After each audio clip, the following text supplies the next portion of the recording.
So in the Spotmatic, that is attached. So you don't ever remove it. Interesting.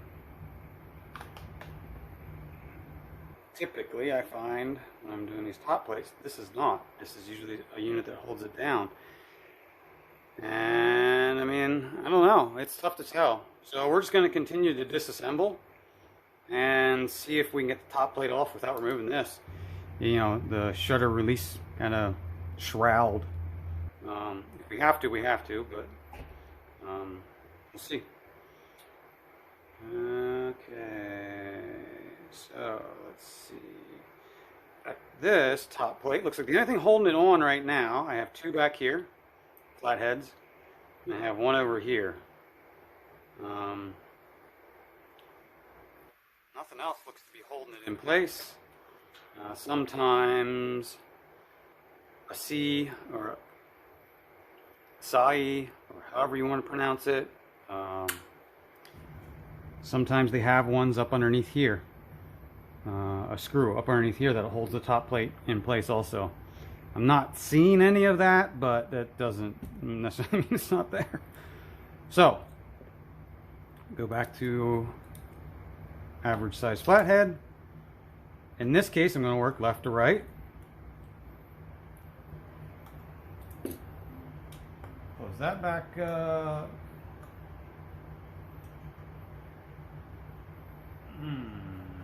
Him out. There.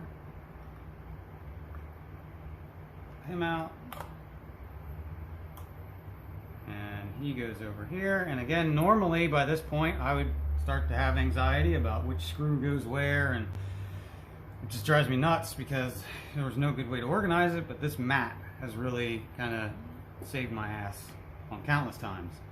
And also having the system in place where, you know, work left to right, work in a clockwise fashion. That way when you go to reassemble, you just reverse it. You reassembly is counterclockwise and from right to left.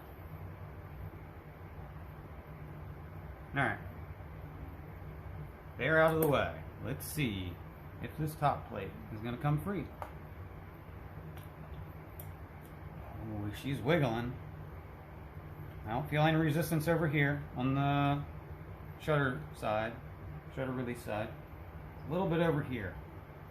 A little bit more resistance over here on this side than what I would like. But if we just wiggle, just gently, don't pry. You're in for a bad time if you pry. And off it comes. Now, as that came off, top plate, my shutter button slid off to the side. That's interesting. So, see the shutter has a kind of crescent. And see, this is the thing that drives me nuts. These little parts start falling out, and you don't know where they went. Where'd that guy come from? That guy came from right here. I saw him earlier. Alright. This is the only piece of this that we need to put back in. There we go. Now it looks normal. Presses right down on there, and that releases the shutter. It's anytime you tip it over, you manipulate it, and stuff starts falling off, I start freaking out because it's like, where did that go? Where does that belong? Should probably figure something out to do better for that, so I don't freak out. But yeah, this is what it is. Okay, so down a little bit deeper here. Next thing we're going to want to do is remove the pentaprism. I have taken these off of Minolta. Well, I had a Minolta SR1, and that was very easy to get off. Top plate's super easy on those, whole 9 yards. This one looks to be very similar in the fact that it's actually only held in place by this system here, which is these little tiny springs that hook into this frame, and they hold this piece of metal over top, and that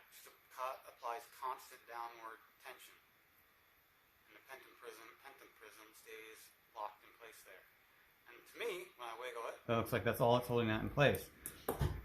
So these are fairly easy to remove. We're going to go with our needle nose and just unhook and then let that rest.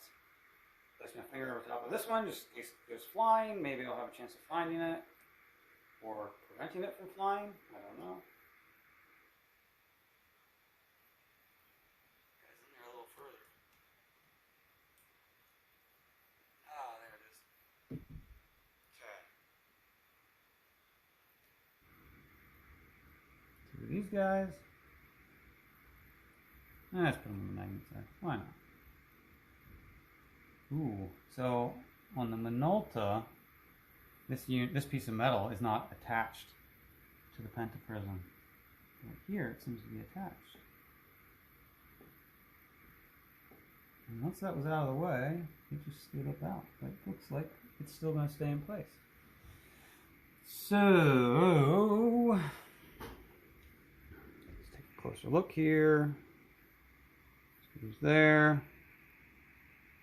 Screws there. There's this whole viewfinder in place. One over there. It probably holds this whole top plate in place. Well, let's go to old lens, camera, repair, whatever.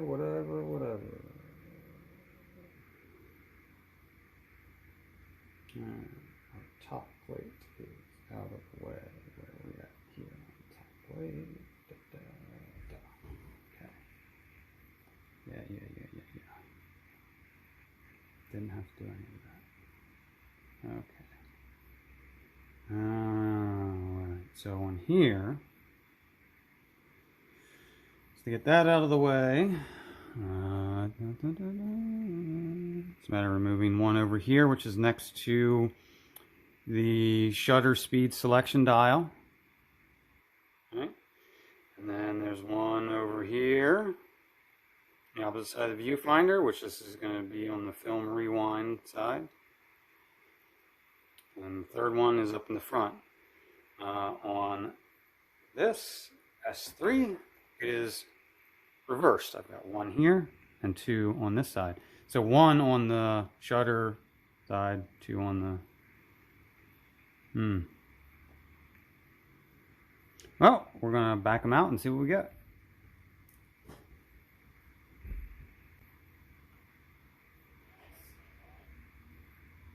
There we go. Now I'm an idiot once again. Do the clockwise thing.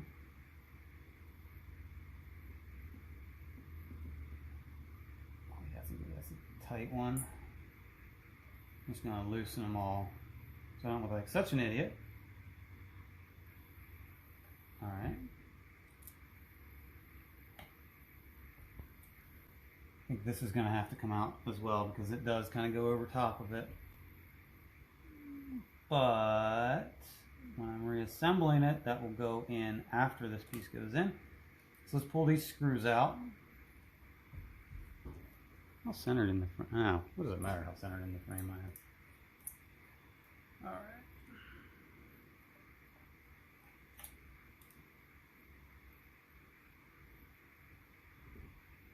Fairly long boy. Here's going to be another probably fairly long boy. But I want to get this guy out first. You idiot. There we go. Get this guy. Ooh. Alright, with those out, you can now lift the pentaprism up and out of the way.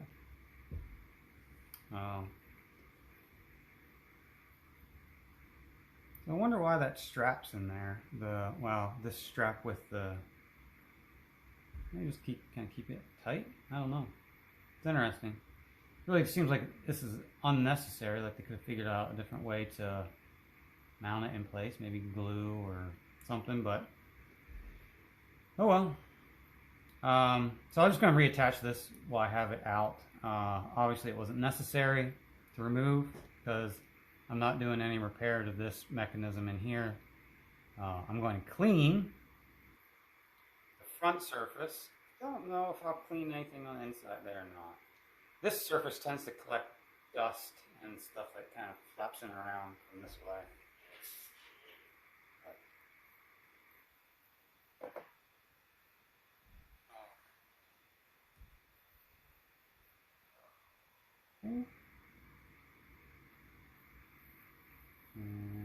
Let's see. Guide's not really going to help me much for any of this. Because, alright, that guy's out.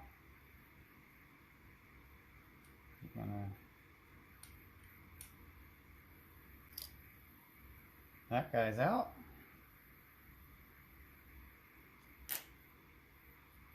That guy's out. There we go.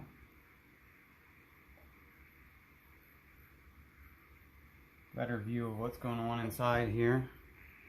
Again, I'm really not seeing. I was really hoping to be able to get to the back side. Oh, there's some screws back in there. Hoping to get to the back side, to the hinge in the back.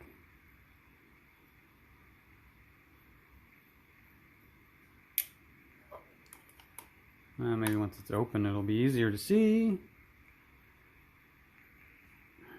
Have to go to bulb mode, which I am on. Advance. Do I want to advance it with it disassembled to this point? I don't know. It's risky.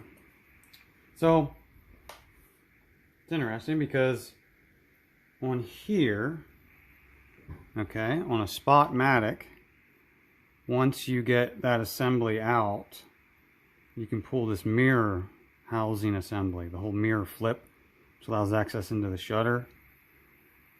It allows you better access into, you know, this mechanism on the side. I'm not sure if that's the case on this. I mean, I already have pretty decent access to it here. I'm not sure that pulling it out is going to help me much.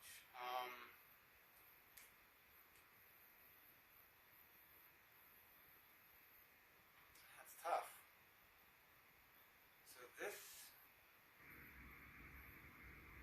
Let's take a minute here and look at it. I've got 2 screws here that definitely hold this separate assembly in place, the mirror assembly. On the bottom plate, it looks like maybe I've got one under here, underneath the tripod mount.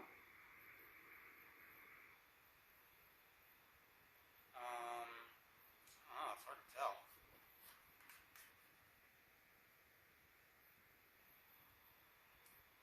Yeah, maybe one underneath the tripod mount. That screw is very similar to these.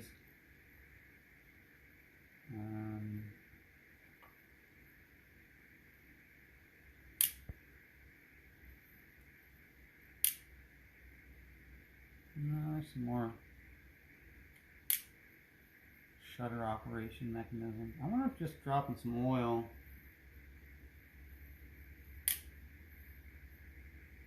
on the hinge in the back would do anything.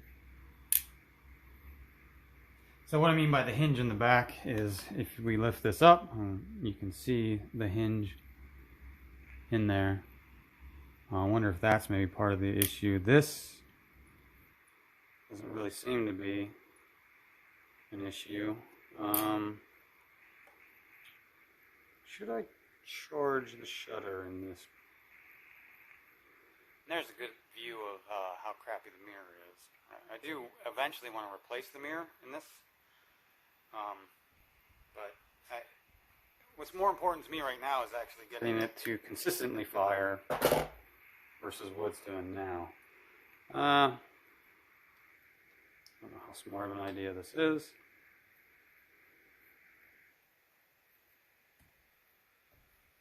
Back here, just install one of these screws.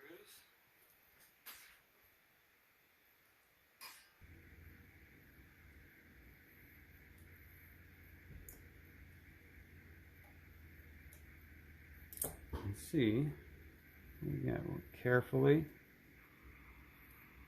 advance the shutter, or charge the shutter, top the shutter, whatever you want to call it, to the shutter. Okay. It is on bulb.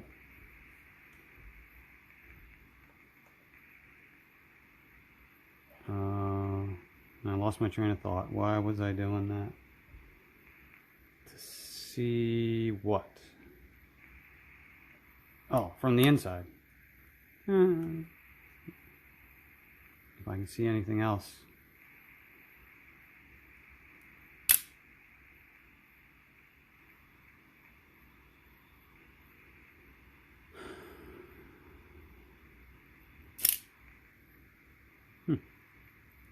Guess my finger slipped a little bit.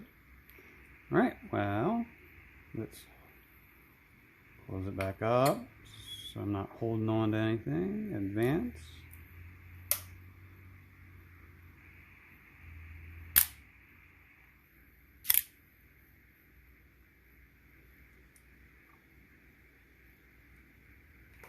So, with the top plate off, I'm noticing something here.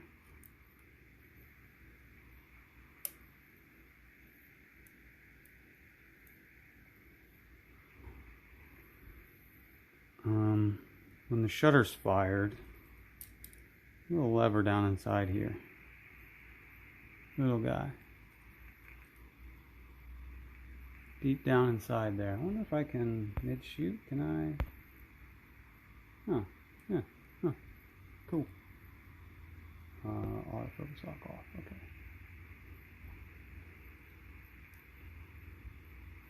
Underneath here. This guy.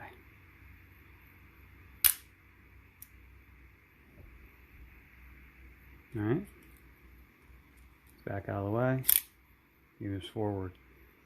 That pushes the mirror back forward again. Alright. Yep.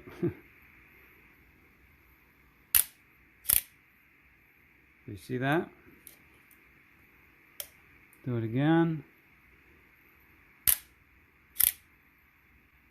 Alright, so I wonder if I can operate it independent. I can move that out of the way. That little lever there.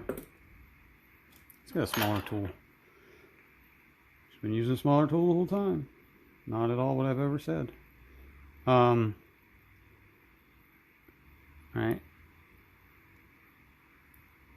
This then, with that back out of the way, this moves this lever.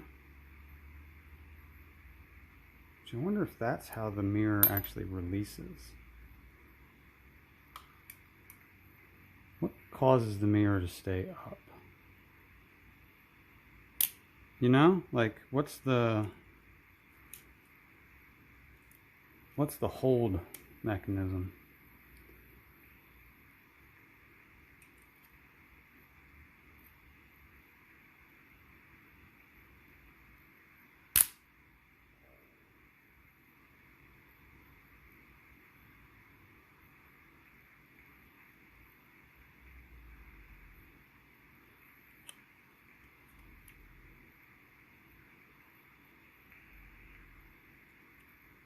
If I hold that back, does it stay? No. Slide it down in here.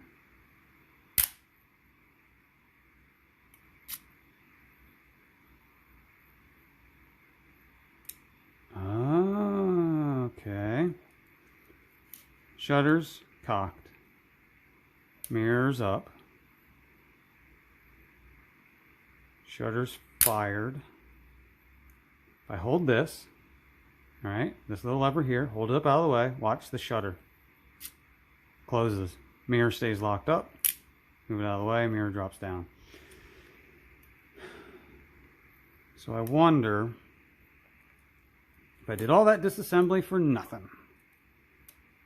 And all I would have had to have done was re-lubricate some of this stuff in here.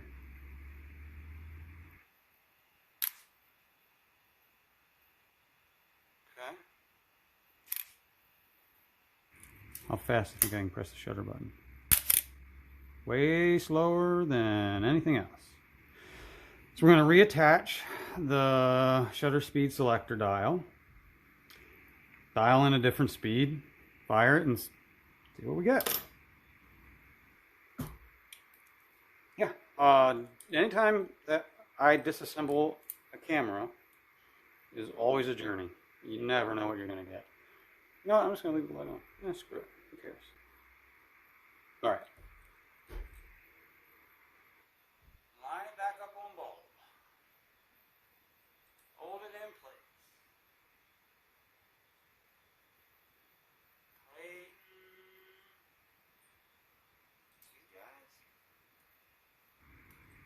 We're only really going to tighten 2 of them. Well, I shouldn't say that. I'm going to tighten them all. The moment I don't, and I go to dial in a speed, and it slips, I'm kind of screwed. I mean, I can figure it out, but it's just such a pain to try and figure out. I would rather not have to. Because then you're always second guessing yourself, and I do enough of that without having to make that something that I do on a regular basis. So let's try to avoid as much of that as we can. Okay.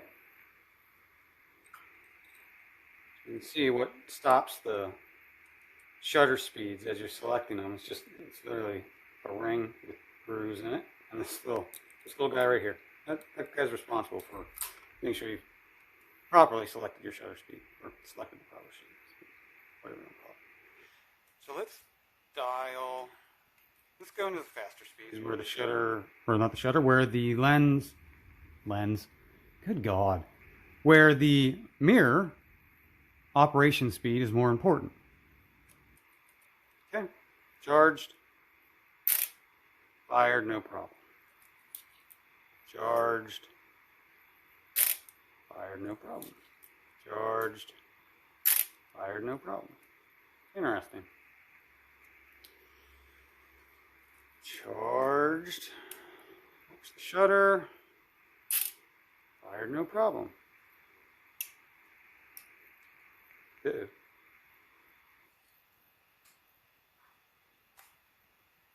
you doing? Oh, there we go. Okay, it just didn't reset all the way. Dial the speed up to 1,000. Fired, no problem. Fired, no problem. Fired, no problem. Weird. I mean, you did see in the video earlier, like an hour ago, when the shutter was not operating like this. I don't know. You know, maybe it just likes to, you know, maybe it's just like me. It operates better in the nude. You know, I don't know. But anyway, let's put it back together. Should be equally fun. I'm going to stop the video and start a second one, so that way I'm uploading only hour-long videos and not 2-hour-long videos, because assembly might take 2 hours. We'll see. Anyway, till next time.